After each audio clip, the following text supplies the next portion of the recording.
نحمده ونصلي على رسوله الكريم أما بعد فأعوذ بالله من الشيطان الرجيم رب اشرح لي صدري ويسر لي أمري واحلل عقدة من لساني يفقهوا قولي رب زدني علما ربنا فقهنا في الدين اللهم إني أسألك علما نافعا وعملا متقبلا ورزقا طيبا واسعا السلام علیکم ورحمۃ اللہ وبرکاتہ۔ آج ہم جو شروع کریں ایک سلسلہ وہ شروع کریں حضور صلی اللہ علیہ وسلم کی ازواج مطہرات امہات المومنین پہ ہماری ڈسکشن چلے گی انشاءاللہ تعالی۔ اور اس میں آج سب سے پہلے ہم حضرت خدیجہ رضی اللہ تعالیٰ عنہ کے بارے میں پڑھیں گے، اور یہ ہم کیوں پڑھیں گے، کیوں پڑھنا چاہیے، یہ اتنا امپورٹنٹ ہے کہ میں نے خاص طور پہ ازواج کو میں ضرور میرا بہت سے حضور صلی اللہ علیہ وسلم کے بہت سے اور اسپیکٹ ہے، انشاءاللہ زندگی اس پہ بھی بات کریں گے، لیکن میرا سب سے زیادہ فوکس تھا ازواج مطہرات پہ، کیونکہ آج کل کا جو ہمارا زمانہ ہے جس میں آپ دیکھتے ہیں کہ ہم پرانے بھی ہیں لیکن بہت پرانے بھی نہیں ہیں، لیکن ہمارے زمانے میں اتنے ڈائیورس ریشو نہیں تھے۔ آج کل کے زمانے میں اتنی ہمارے آج کل کے بچے امپیشنٹ ہیں، اڈاپٹیشنز نہیں ہیں، فلیکسیبل نہیں ہیں، اور بہت جلدی مزاج کے وہ جس کو کہتے ہیں تیز بچے ہیں، وہ جیسے کہتے ہیں نا آج کل کا ہماری جو جنریشن ہے وہ انسٹنٹ ہے، یعنی کہ فوری ریزلٹس چاہتی ہے ہر چیز کے، چاہے وہ صحت کے ہوں، چاہے ریلیشن شپ کے ہوں، چاہے مال کے ہوں۔ تو یہاں پہ ہم اللہ کے جو حضور صلی اللہ علیہ وسلم کی ازواج مطہرات وہ ان پرسنالٹیز کو پڑھ کر میں چاہتی ہوں کہ ہمارے جو کلاس کے جو لسنرز ہیں جتنی بھی بچیاں بہت زیادہ ہو سکتی ہیں وہ آئیں، تاکہ ہم سمجھیں کہ وہ پیشنس وہ دیکھیں، وہ ٹالرنس دیکھیں کہ وہ کس کن حالات میں رہی تھی اور ان کے کیسے کیسے تعلق تھے، اور میاں بیوی کا کیسا تعلق تھا جس کی وجہ سے یہ عظیم اور بہترین رشتہ جو تھا بڑی خوبصورتی طریقے سے آگے چل پڑا۔ اور دوسرا یہ کہ جو وہی میں بات جہاں سے شروع کری تھی کہ آج کل کے زمانے کے ہمارے ڈائیورس ریشوز جو بہت زیادہ ہیں، یہ ہم ان حضور صلی اللہ علیہ وسلم کی امہات المومنین کے بارے میں پڑھیں گے تو ہمیں پتہ چلے گا کہ آئیڈیل وومن کیسے ہوتی ہے۔ آج کل کا تو وہ زمانہ ہے نا جس میں ہم لوگ کہتے ہیں کہ میرا جسم میری مرضی اور مرد اور عورت برابر۔ میں کہتی ہوں کہ یہ قرآن نے جتنے ایک عورتوں کو حقوق دیے ہیں وہ ایک نان بلیور یا نان مسلم تو سوچ بھی نہیں سکتا کہ اللہ سبحانہ تعالیٰ نے ایک عورت کو کیا حق اور حقوق عنایت فرمائے ہیں۔ تو بہرحال اس سلسلے میں ہم پڑھتے جاتے ہیں اور ساتھ ساتھ دیکھتے ہیں کہ ان ازواج مطہرات کی روشنی میں ہم اپنے کردار کو اسیس کرتے ہیں کہ ہم کدھر رانگ ہیں اور کدھر رائٹ ہیں، اور کہاں ہم نے فلیکسیبل ہونا ہے اور ہم نے کون سی ان کی عادتوں کو اڈاپٹ کرنا ہے تاکہ ہمارے اندر ان امہات المومنین جو عورتوں کی لیڈر ہیں، جو ہماری سربراہ ہیں، ہماری وہ خصوصیات ہمارے اندر آ جائیں۔ تو اس میں سب سے پہلے ہم پڑھتے ہیں ام المومنین حضرت خدیجہ الکبریٰ کے بارے میں۔ حضرت خدیجہ رضی اللہ تعالیٰ عنہ ان کا نام تھا، اور رضی اللہ تعالیٰ عنہ اس لیے کہا جاتا ہے کہ یہ وہ لوگ تھے جن کو حضور صلی اللہ علیہ وسلم نے ان کو زندگی میں بشارت دے دی تھی کہ اللہ سبحانہ تعالیٰ ان سے راضی ہیں۔ اور ام ہند ان کی کنیت تھی اور طاہرہ لقب تھا۔ حضرت خدیجہ بنت خویلد بن اسد بن عبد العزا بن قصا، اور ان کا ماں کا نام فاطمہ بنت زائدہ تھا جو خاندان عامر جو تھی ان سے تھی۔ حضرت خدیجہ کے والد جو تھے خویلد بن اسد ایک کامیاب تاجر تھے، نہ صرف اپنے قبیلے میں بڑی عزت والی شخصیت تھے بلکہ خوش معاملگی اور دیانتداری کے بدولت تمام قریش میں بے انتہا ہر دل عزیز اور محترم تھے۔ حضرت خدیجہ رضی اللہ تعالیٰ عنہ عام الفیل سے 15 سال قبل 555 عیسوی میں پیدا ہوئی اور بچپن ہی سے نہایت نیک اور شریف الطبع تھی، اور جب وہ سن شعور کو پہنچی تو ان کی شادی ابو حالہ بن نباش تمیمی سے ہوئی، اور ابو حالہ سے ان کے 2 لڑکے ہوئے۔ ایک کا نام حالہ تھا جو زمانے جاہلیت میں فوت ہو گیا، اور دوسرے کا نام ہند تھا، اور بعد روایات کے مطابق ان کو شرف صحابیت بھی عطا ہوا، یعنی کہ یہ مسلمان بھی ہوئے، الحمدللہ آگے جا کے مسلمان بھی ہوئے اور صحابی بھی ہوئے۔ ابو حالہ کے انتقال کے بعد حضرت خدیجہ رضی اللہ تعالیٰ عنہ کی دوسری شادی عتیق بن عائد یا عابد مخزومی سے ہوئی، اور ان سے بھی ان کی ایک لڑکی پیدا ہوئی جس کا نام ہند تھا، اور کچھ عرصے بعد عتیق بن عابد بھی فوت ہو گئے۔ تو ایک روایت کے مطابق بعض اسکالرز کہتے ہیں کہ حضرت خدیجہ کا تیسرا نکاح ابن سیفی بن امیہ کے ساتھ ہوا، اور ان کے انتقال کے بعد انہیں جناب رسول صلی اللہ علیہ وسلم کا شرف زوجیت حاصل ہوا۔ لیکن بعض اسکالرز یہ بھی کہتے ہیں کہ حضرت خدیجہ کا تیسرا اور آخری نکاح حضور صلی اللہ علیہ وسلم سے ہوا۔ تو زیادہ تر لوگ یہی کہتے ہیں کہ ان کے 2 ہوئے تھے، اور تیسرا نکاح جو تھا حضور صلی اللہ علیہ وسلم کے ساتھ ہوا تھا۔ نبی کریم صلی اللہ علیہ وسلم کی زوجیت میں آنے سے پہلے حضرت خدیجہ جو تھی اپنی بیوگی کے ایام جو تھی وہ گزار رہی تھی، اور وہ اپنا جو وقت تھا خانہ کعبہ میں گزارتی تھی، اور کچھ وقت اس زمانے کی معزز کاہنہ عورتوں میں صرف کرتی تھی، اور ان سے زمانے کے انقلاب پہ وقتاً فوقتاً بحث کر لیا کرتی تھی۔ یعنی کہ ان کے اندر جس کو کہتے ہیں نا غور و فکر کرنے کی، ان کے اندر ایک پڑھی لکھی خاتون اور ایک ہوش مند خواتین کہ ان کے اندر کیا کہہ سکتے کہ کوالٹیز تھیں۔ قریش کے بڑے بڑے سرداروں نے انہیں نکاح کے پیغامات بھیجے، لیکن انہوں نے سب رد کر دیے، کیونکہ پے در پہ صدمات نے ان کی طبیعت دنیا سے اچاٹ کر دی۔ تو یہاں پہ پہلی تو بات یہ سمجھ آتی ہے کہ 1-2 دفعہ وہ بیوہ ہونے کے باوجود بھی لوگ ان کو نکاح کا پیغام بھیج رہے تھے۔ اور یہاں پہ ایک یہ چیز پتہ چلتی ہے کہ وہ ان کی پرسنالٹی کس قدر اچھی اور کتنی سالڈ کریکٹر کی ہوگی کہ بڑے بڑے جو قریش کے سردار تھے انہیں نکاح کے پیغام بھیجتے تھے۔ ادھر ان کے جو والد تھے وہ تھوڑا سا اولڈ ایج میں چلے گئے تھے، اور وہ اپنی وسیع تجارت کے انتظامات سے عاجز آ گئے تھے۔ اب نرینہ اولاد کوئی زندہ نہیں تھی، اور تمام کام یعنی کہ تمام کام جو ان کی تجارت کا تھا ان کی ذہین بیٹی حضرت خدیجہ کے سپرد تھا۔ سپرد کر کے وہ گوشہ نشین ہو گئے، اور کچھ عرصے بعد ان کا انتقال ہو گیا۔ اور کچھ یہ بھی جاتا ہے، بعد کچھ اسکالرز یہ بھی کہتے ہیں کہ حضرت خدیجہ کے والد خویلد بن اسد حرب فجار کی لڑائی میں مارے گئے تھے، اور ان کے چچا عمرو بن اسد ان کے سرپرست تھے۔ بہرحال یہ یقینی بات ہے کہ نبی صلی اللہ علیہ وسلم سے نکاح کے وقت خویلد زندہ نہیں تھے، اور ان کے جو چچا تھے عمرو بن اسد وہی حضرت خدیجہ کے سرپرست اور ولی تھے۔ اب یہاں پہ ایک دوسری بات حضرت خدیجہ کی پرسنالٹی کی یہ پتہ چلتی ہے کہ یہاں آج کل کے زمانے میں لوگ کہتے ہیں کہ مرد اور عورت کی برابری، تو یہاں پہ پتہ چلتا ہے کہ اتنا پرانے زمانے میں بھی حضرت خدیجہ رضی اللہ تعالیٰ عنہ بزنس وومن تھی، وہ تجارت چلاتی تھی، اتنی ان کے اندر سمجھ بوجھ اور حکمت اور تمام معاملہ فہمی تھی کہ وہ ایک وسیع تجارت جو تھی اس کا اپنے باپ کا جو کاروبار تھا وہ چلاتی تھی، اور بہت بہترین طریقے سے چلاتی تھی۔ کہتے ہیں کہ اس وقت ایک دفعہ ان کی تجارت ایک طرف شام میں پھیلی ہوئی تھی اور دوسری طرف یمن میں تھی، اور اس وسیع کاروبار کا چلانے کے لیے انہوں نے ایک سٹاف رکھا ہوا تھا جس میں عرب بھی تھے، یہودی بھی تھے، اور عیسائی لوگ بھی تھے، اور حسن تدبیر اور دیانتداری کی بدولت ان کی تجارت روز بروز ترقی کر رہی تھی۔ آپ دیکھتے ہیں کہ کس قدر پھیلی ہوئی ان کا تجارت تھی۔ اب ان کی نظر ایک ایسے شخص کی وہ ڈھونڈ رہی تھی کہ جو بے حد قابل ہو، ذہین ہو اور دیانتدار ہو، تاکہ وہ اپنے تمام ملازمین کو اس کی سرکردگی میں تجارتی قافلوں کے ہمراہ باہر بھیجا کریں۔ مطلب ان کو ایک ایسے ایڈمنسٹریشن کی ضرورت تھی، ایڈمنسٹریٹو کی ضرورت تھی کہ جو ان کے کاروبار کو، اور دیانتدار شخص کو جو ان کے کاروبار کو بہترین سنبھال سکے۔ اب یہ وہ زمانہ تھا جب حضور صلی اللہ علیہ وسلم کے پاکیزہ اخلاق اور ان کی خاص ان کی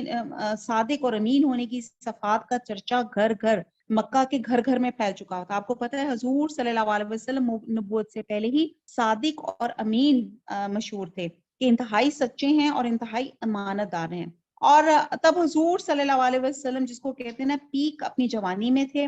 اور آپ ساری قوم میں امین کے لقب سے جانے جاتے تھے۔ اب یہ ناممکن تھا کہ حضرت خدیجہ رضی اللہ تعالیٰ عنہ کے کانوں میں اس مقدس ہستی صلی اللہ علیہ وسلم کے خاص اوصاف کی بھنک نہ پڑتی، اور ان کو اپنی تجارت کی نگرانی کے لیے ان کو ایسی ہی شخصیت کی تلاش تھی۔ تو انہوں نے حضور صلی اللہ علیہ وسلم کو ایک ریکویسٹ بھیجی، ایک پیغام بھیجا کہ اگر آپ میرا سامان تجارت شام تک لے جایا کریں تو دوسرے لوگوں سے 2 چند معاوضہ، یعنی کہ میں آپ کو اس کو اچھی اس کا ریوارڈ دوں گی۔ حضور صلی اللہ علیہ وسلم ان دنوں اپنے چچا ابو طالب کی سرپرستی میں تھے، اور یہ بھی آپ نے حضور صلی اللہ علیہ وسلم کے بارے میں ہم نے پڑھا ہوگا کہ حضور صلی اللہ علیہ وسلم پیدائشی یتیم تھے۔ آپ اندازہ لگائیں کہ دنیا